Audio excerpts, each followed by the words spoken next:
ரூபாய் மதிப்பு சரிவு சாமானியர்களை பாதிக்குமாங்கிறத பற்றி நம்ம பார்க்கலாம். அமெரிக்க அதிபராக டொனால்ட் ட்ரம்ப் பதவியேற்றிருக்கக்கூடிய நிலையில் டாலருடைய மதிப்பு தொடர்ந்து வலுவடைந்து கொண்டே வருகிறது, உயர்ந்துகிட்டே வருது.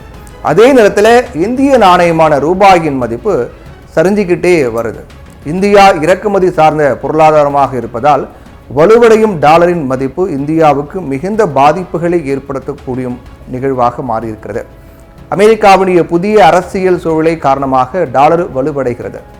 டொனால்ட் ட்ரம்ப் அதிபராக பதவியேற்றக்கூடிய நிலையில் அமெரிக்க பெடரல் வங்கி வட்டி விகிதங்களை குறைப்பதற்கான வாய்ப்புகள் குறைவு அப்படின்னும், இதனால டாலருடைய மதிப்பு பல வருடங்களில் இல்லாத அளவுக்கு அதிகபட்ச மதிப்பை எட்டியுள்ளது அப்படின்னும், அமெரிக்க அரசாங்கம் வளர்ச்சி சார்ந்த மற்றும் பணவீக்கம் சார்ந்த கொள்கைகளை ஏற்கும் அப்படின்னு எதிர்பார்க்கப்படுது. அது மட்டும் இல்லாமல் சில நாடுகளுக்கு அதிக வரி விதிக்கப்படும் என்றும் ட்ரம்ப் ஏற்கனவே சொல்லியிருந்ததும் குறிப்பிடத்தக்கது. டொனால்ட் ட்ரம்ப் முதல் முறையாக அதிபராக இருந்தபோது, இதுக்கு முன்னாடி அதிபராக இருந்தார் இல்லையா, அப்போவே அந்த காலத்திலேயே சீனா மற்றும் மெக்சிகோ மீது அதிக வரிகளை விதித்தார் டொனால்ட் ட்ரம்ப் முந்தைய அதிபராக இருந்த சமயத்தில். 2018ஆம் ஆண்டு பிப்ரவரி மற்றும் 2020ஆம் ஆண்டு பிப்ரவரி மாதத்துக்கு இடையில டாலருடைய மதிப்பு கிட்டத்தட்ட 13% அதிகரிச்சது.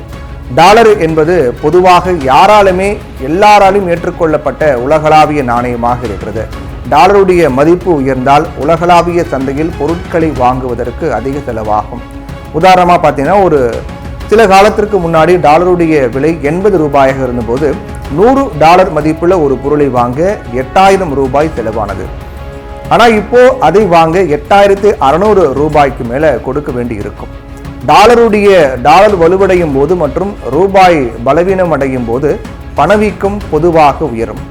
கச்சா எண்ணெய் இறக்குமதி செய்வதில் இந்தியா அதிக செலவு செய்ய வேண்டியிருக்கிறது. இது பெட்ரோல், டீசல் மற்றும் அனைத்து பெட்ரோலிய பொருட்களின் விலையும் அதிகரித்து போக்குவரத்து செலவையும் அதிகரிக்கிறது. அதைத் தொடர்ந்து இறுதியில் எல்லா பொருட்களுடைய விலையும் அதிகரிக்கிறது. டாலர் மதிப்பு அதிகமாகும் போது வெளிநாடுகளில் படிப்பதற்கான கல்வி செலவு அதிகமாகும். பிள்ளைகளை வெளிநாட்டில் படிக்க வைக்கும் பெற்றோர்கள் அதிக ரூபாய் செலவழிக்க வேண்டிய ஒரு நிலை ஏற்படும். பயணத்திற்கு கூட முன்பை விட அதிக பணம் செலுத்த வேண்டி இருக்கும் அப்படிங்கிறதும் குறிப்பிடத்தக்கது. அது மட்டும் இல்லாமல் மளிகை பொருட்கள் முதல் ஆடைகள் மற்றும் மின்சாரம் தொடங்கி மின்னணு பொருட்கள் வரை பல்வேறு பொருட்களுடைய விலை உயரத் தொடங்கியிருக்கிறது. தொலைபேசி, மடிக்கணினி, இறக்குமதி செய்யப்பட்ட பேட்டரிகள், வாகனங்கள் உள்ளிட்ட எல்லாவற்றின் விலையும் உயர்கிறது. மறுபுறம் ரூபாய் மதிப்பு வலுவிழந்தால் அதன் தாக்கம் எல்லாராலையும் உணரப்படும். ரூபாயின் மதிப்பு சரியும் போது இறக்குமதி சார்ந்த வணிகம் அதிகம் பாதிக்கப்படுகின்றது. அதே சமயம் ஏற்றுமதி சார்ந்த தொழில்கள் பலனடைகின்றது. அதனால டாலருடைய மதிப்பு உயர்வது தகவல் தொழில்நுட்பம், ஆட்டோமொபைல், ரத்தினங்கள் மற்றும் நகை தொழில்களுக்கு பயனுள்ளதாக இருக்கும். இந்தியா தனது பெரும்பாலான இறக்குமதிகளுக்கு டாலரில் பணம் செலுத்துகிறது. டாலர் மதிப்பு உயர்வதால் இந்தியாவின் இறக்குமதி செலவினும் அதிகரிக்க வாய்ப்பு இருக்கிறது. அது மட்டும் இல்லாமல் சமையல் எண்ணெய், பருப்பு வகைகள், உரங்கள், எண்ணெய் மற்றும் எரிவாயு ஆகியவற்றுக்கு அதிக விலை கொடுக்க வேண்டியிருக்கும்.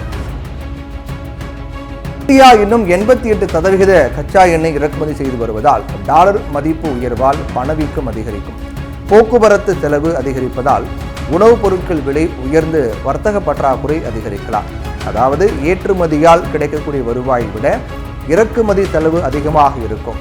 இத்தகைய சூழ்நிலையில வட்டி விகிதங்கள் அதிகரித்தால் ஒட்டுமொத்த பொருளாதாரமும் பாதிக்கப்படும். இறக்குமதி சார்ந்த தொழில்களில் எரிசக்தி, மின்னணு பொருட்கள், ரசாயனங்கள் அதிகம் பாதிக்கப்பட வாய்ப்பு இருக்கின்றது.